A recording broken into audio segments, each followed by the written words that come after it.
ఇక్కడ రాహు కేతువులకు ప్రత్యేక మందిరం ఉంది. శ్రీకాళహస్తిలో వలె ఇక్కడ కూడా గ్రహశాంతుల కోసం భక్తులు రాహు కేతువులకు ప్రత్యేక పూజాధికాల్ని నిర్వహిస్తారు. రాహుకేతువుల విగ్రహాలు, నవగ్రహాలు మనిషి జీవితంపై అత్యంత ప్రభావాన్ని చూపిస్తాయి అని చెబుతారు. అందుకే ఈ జంట గ్రహాల శాంతుల నిమిత్తం ప్రత్యేక పూజాధికాల్ని భక్తులు నిర్వహించుకుంటారు. ఈ నేపథ్యంలో హోసూరు ప్రత్యంగిరాదేవి ఆలయంలో రాహుకేతువులకు ప్రత్యేక మందిరం ఉంది. కేతువు చతుర్భుజాలతో రజత కవచాలంకృతంగా అలరారుతున్నాడు. అర్ధకాయం మహావీరం చంద్రాదిత్య విమర్దనం సింహికాగర్భ సంభూతం తం రాహుం ప్రణమామ్యహం అని భక్తులు రాహువును ప్రార్థిస్తారు. ఫలాశ పుష్ప సంకాశం తారకాగ్రహ మస్తకం రౌద్రం రౌద్రాత్మకం ఘోరం తం కేతుం ప్రణమామ్యహం అంటూ కేతువును కొలుస్తారు. ప్రత్యంగిరాదేవి ఆలయం చుట్టూ ప్రాకార మంటపం శోభాయమానంగా ఉంటుంది.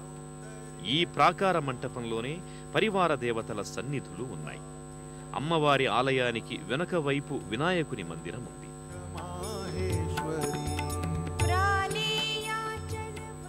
ఇదే ప్రదేశంలో దుర్గామాత విగ్రహం, నాగదేవత స్వరూపాలు నెలకొని ఉన్నాయి. గర్భాలయం వెనుక ఎడమ వైపున సుబ్రహ్మణ్య స్వామి సన్నిధి నెలకొని ఉంది.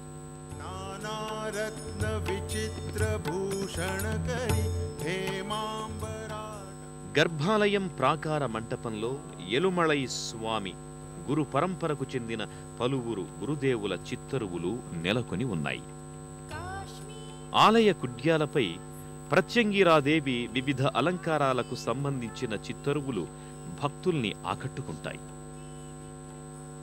రాహుకేతువు మందిర సమీపంలో అంగాళ్ పరమేశ్వరీదేవి సన్నిధి ఉంది.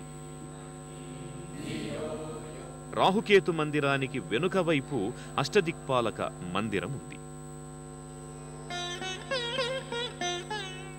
వర్ణరంజిత మంటపంలో ఆయా దిక్కులపై దిక్పాలకుల మూర్తులు భాసిల్లుతున్నాయి.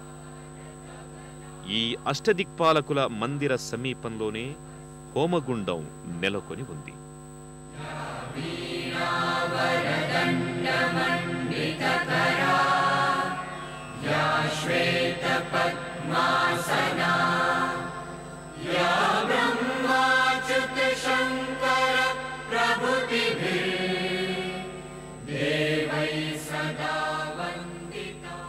ఈ హోమగుండం సమీపంలో కుడ్యంపై కామధేనువు ఆకృతి ఆకట్టుకుంటుంది.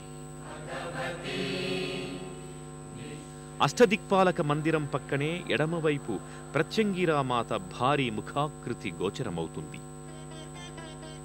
ఇక్కడ ప్రత్యంగిరాదేవి మహావిరాట్ మూర్తి ధీర గంభీరంగా భాసిల్లుతోంది.